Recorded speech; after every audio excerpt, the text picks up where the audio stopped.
ఎందరో చెప్పిన మాటే కదా, కళ్ళ ముందరే ఉన్న దారే కదా.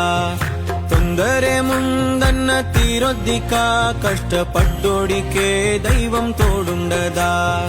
మట్టి వాసన గుర్తుంచుకోని తండ్రి ఆసే దాగుందిగా.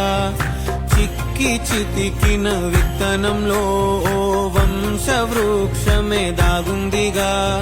తరతరాల చెమట చుక్కలు లాల పోసెను భూమికే, బాధ్యతగా కొనసాగినాదో నైవేద్యం.